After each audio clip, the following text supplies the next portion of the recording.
February just flew by, so let's do monthly reading wrap up. This month, I read two fictions and a couple of scientific papers. My reading goal this year is to read slower and more intentionally. I just really want to focus on being there and immersing myself. First up, we have White Nights by Fyodor Dostoevsky. This was my first introduction to his writing, and I finished it in my e-reader. It's pretty short, it's about 100 pages, and everyone said it's a good entry point. It's about this lonely guy who meets a woman, and they have this very intense emotional connection throughout meeting each other for like 4 days. They have constant conversation, and it's so fragile. It's kind of sad and sort of lonely, I think. I like how Dostoevsky writes about loneliness. The protagonist is just so earnest and hopeful in a way that breaks your heart because you can see how it's going to end. However, if I'm being honest, I like this book, but I'd love to read his other books to understand his style better. I don't think this is gonna be my favorite of Dostoevsky's writing,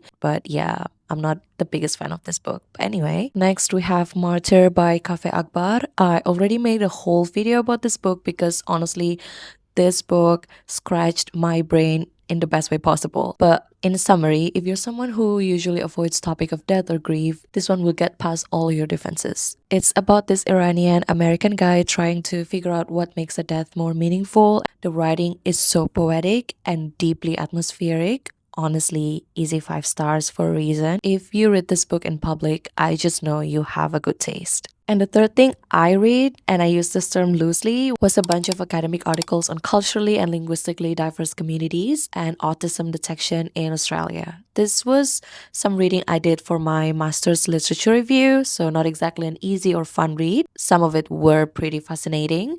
I'm currently working on a little writing project, so I revisited the topic again, but essentially, it's exploring some research on how cultural and linguistically diverse or CALD families experience delayed autism recognition compared to Anglo Australian families, and they face systematic barriers to accessing services, which kind of raise questions about whether our intervention frameworks are actually culturally appropriate or we're just assuming the Western approaches are universally applicable, which I don't think it is. I know it's quite a topic, but it's a pretty good read, even just for us to understand deeper on this area. Made us think a lot about whose voices are centered in research and whose are being left out. I'm gonna put the links to those papers in my bio if you're curious or if you just want to read something new for this month. And that's everything I read in the month of February.